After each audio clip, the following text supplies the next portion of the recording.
நம்ம மோர் பந்தல்ல part 2. Sir நீங்க மக்களோட மனசை புடிச்சிட்டீங்க சார்.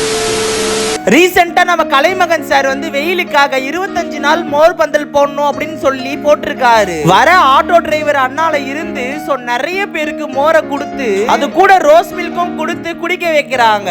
இது ஒரு கொள்கையா எடுத்து பண்ணாம ஒரு சேவையா, முழு சேவையா எடுத்து பண்ணிட்டு இருக்காரு. நம்ம கூகுள்ல சொல்றத படி பார்த்தா ஒரு நாளைக்கு 293 பேர் மயக்கம் போட்டு கீழே விழுறாங்கன்றது நம்மளோட கூகுள் கருத்து. ஆனா இவங்க இந்த மாதிரி ஒரு விஷயம் பண்றதுனால அதை தவிர்க்கப்படுது அப்படின்ற மாதிரி சொல்றாங்க. மக்கள் எல்லாருக்குமே தெரிஞ்ச ஒரு இயக்கம், ரொம்ப ரொம்ப நல்ல இயக்கம் பெரும்பாக்கத்துல அப்படின்னு பாத்தீங்கன்னா அனைத்து மக்கள் சக்தி இயக்கம் மட்டும். நீங்க இந்த சேவைக்காக நன்றி சொல்லணும் அப்படின்னா போட்டோ போடுறேன், இவரு மட்டும் தான் முழுக்க முழுக்க காரணம். இந்த உலகத்துல வெயில்ல வேலை செய்யறவங்க தான் ரொம்பவே அதிகமா இருக்காங்க. அவங்கள குளிர வைக்கணும். இந்த ஒரு நீர் மோர் பந்தல 25 நாளைக்கு தொடர்ந்து வெயில் முடிகிற வரைக்கும் ஒரு சேவையா எடுத்து பண்ண போறாரு நம்ம கலைமகன் சார். அதுல 5வது நாளா இன்னைக்கு நீர் மோர் பந்தல் போட்டிருக்காரு. நம்ம எல்லாருமே இந்த மனுஷனை தெய்வமா கும்பிடணும் தான் நான் சொல்லுவேன். சென்னையில இருக்கிற மக்களோட குறைகளை சரி செஞ்சு வைக்கிறவர் தான் இந்த ஒரு மாமனிதர். இவரை பத்தி நிறைய விஷயம் தெரிஞ்சுக்கணும்னா நம்ம சேனலை மறக்காம சப்ஸ்கிரைப் பண்ணிட்டு போயிடுங்க.